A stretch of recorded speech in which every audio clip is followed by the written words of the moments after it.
নৌকার ধানের শীষ, দুই সাপেরই একই বিষ। বিএনপির সুযোগ ছিল জনতার শক্তির উপরে ভরসা করে এই ফ্যাসিস্ট কাঠামোর বিরুদ্ধে দাঁড়ানো, এই ফ্যাসিস্ট কাঠামোকে বদলায় দেওয়ার, ভেঙে ফেলা। তারা সেটা করলো না, তারা সেটা করেনি, বরং এটাকে শক্তিশালী করলো। তারা আর একটা বিএনপির অধীনে হাসিনার মতো একটা শাসন চায়, একটা ফ্যাসিস্ট শাসন চায়। কিন্তু প্রশ্নগুলো করতেই দেওয়া হইতেছে না, কারণ এখানে আরেকটা গল্প আছে। আমি এবার আপনাদেরকে সেই গল্পটা শোনাই, সেই মিসিং ডটটা জোড়া লাগাই দিই, যেটা পুরো ছবিটা পরিষ্কার করে দেবে। সৈয়দ হাবিব হাসনাদ, নামটা মনে রাখেন।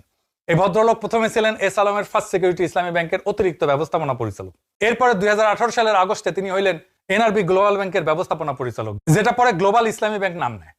2024 সালের গণঅভ্যুত্থানের পর বাংলাদেশ ব্যাংকে প্রশাসক বসানোর আগ পর্যন্ত প্রায় 7 বছর তিনি ওইখানেই ছিলেন। অর্থাৎ এস আলমের দুইটা ব্যাংকের ব্যাংক লুটে তিনি ছিলেন মূল নির্বাহী হাতিয়ার।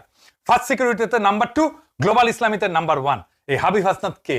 এই হাবিব হাসনাদ হচ্ছে বর্তমানে স্বরাষ্ট্রমন্ত্রী শিলং সালাউদ্দিন আহমেদের আপন ভাইরা। এইখানে দেখেন সালাউদ্দিন সাহেবের ওয়েব বলতেছে ক্লোজ রিলেটিভ। 2015 সালের 10ই মার্চ সালাউদ্দিন সাহেবকে যখন উত্তরা থেকে আইন শৃঙ্খলা বাহিনী পরিচয় তুলে নেওয়া দেওয়া হয়, এরপর তিনি দীর্ঘদিন নিখোঁজ ছিলেন, শিলংয়ে ছিলেন। ওগুলো মেলা গল্প, এগুলো আর যাই না।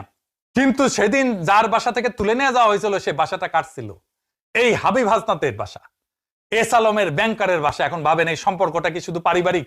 গণঅভ্যুত্থানের পর যখন ফিরে আসছে, তখন এস আলমের গাড়ি করে সে সম্বর্ধনা নিছে সালাউদ্দিন।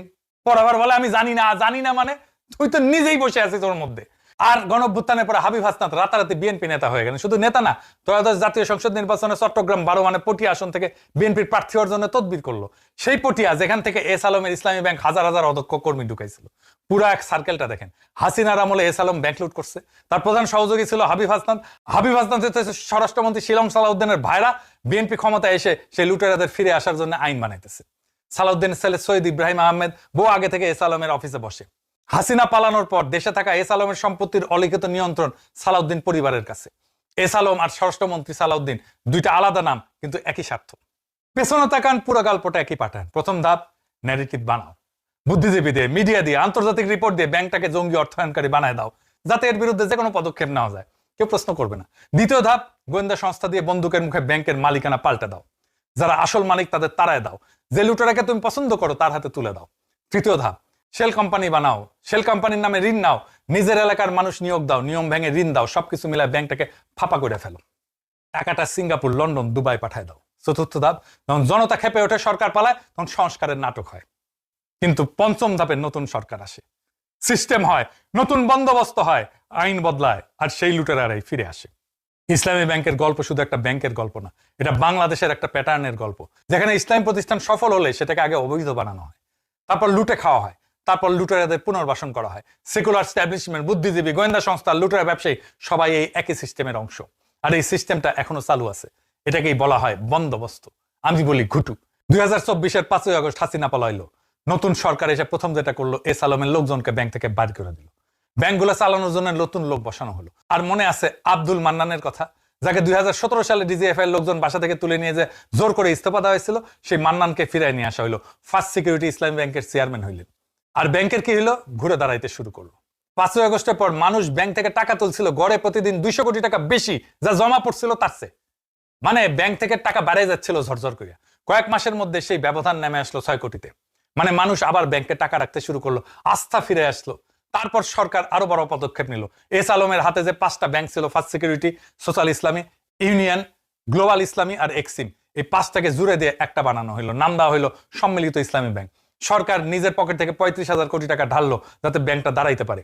আর যারা আগে মালিক ছিল, এস আলম, তার পরিবার, তাদের শেয়ারের দাম করা হলো 0। মানে তাদের কিছুই রইল না সম্পদ হিসাবে।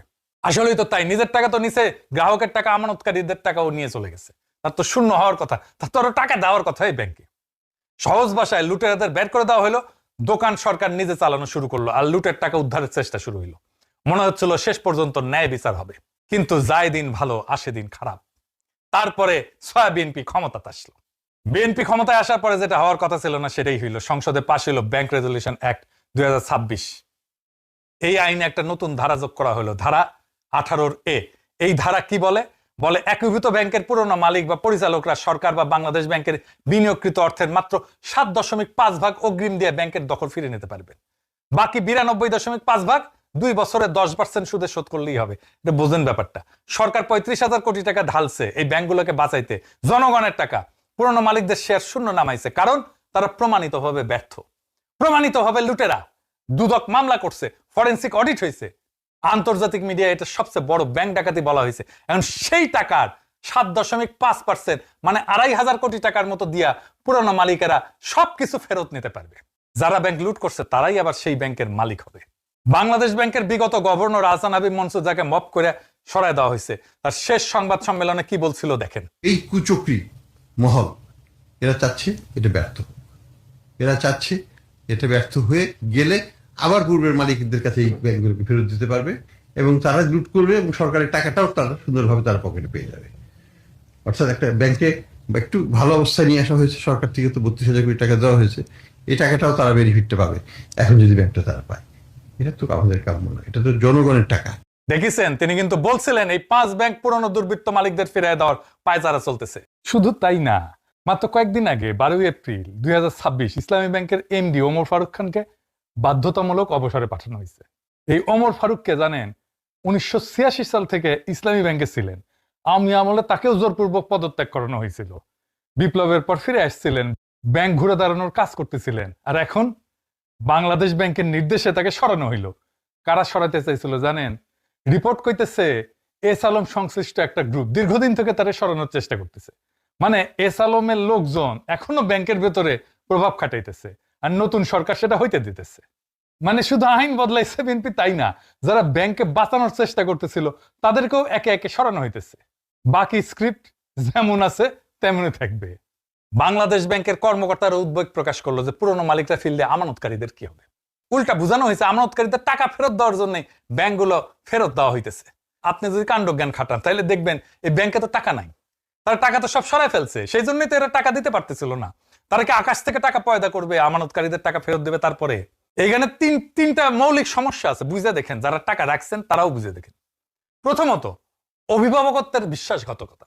একটা বেসরকারি ব্যাংক যখন আমানতকারীদের টাকা ফেরত দিতে পারে না, তখন সরকার চুপ করে বসে থাকতে পারে না। কারণ ব্যাংকে টাকা রাখা মানুষগুলা সাধারণ নাগরিক, চাকরিজীবী, ব্যবসায়ী, অবসরপ্রাপ্ত কর্মচারী, বৃদ্ধ, যাদের সারা জীবনের সঞ্চয় সেখানে। সরকার তখন বোর্ড ভেঙে দেয়, প্রশাসক বসায়, নিজে টাকা ঢালে।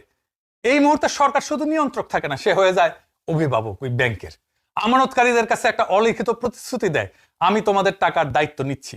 এখন সেই দায়িত্ব থেকে সরে গিয়ে ব্যাংক ফিরে দেওয়া মানে সে প্রতিশ্রুতি ভাঙা। আমানতকারী জিজ্ঞেস করবে, আপনি তো বললেন আমার টাকা নিরাপদ, তাহলে যে লুট করছে তার হাতে আবার ব্যাংকটা দিয়ে দিতেছেন কেন? 2 নাম্বার, প্রমাণিত ব্যর্থতার পুনর্বাসন।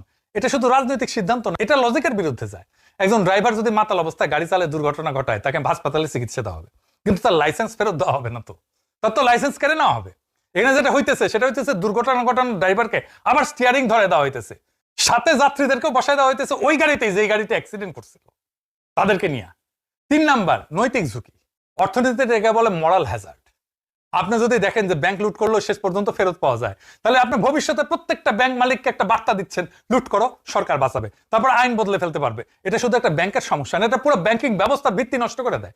সোজা কথায়, সরকার বিপদে অভিভাবক সাজছিল।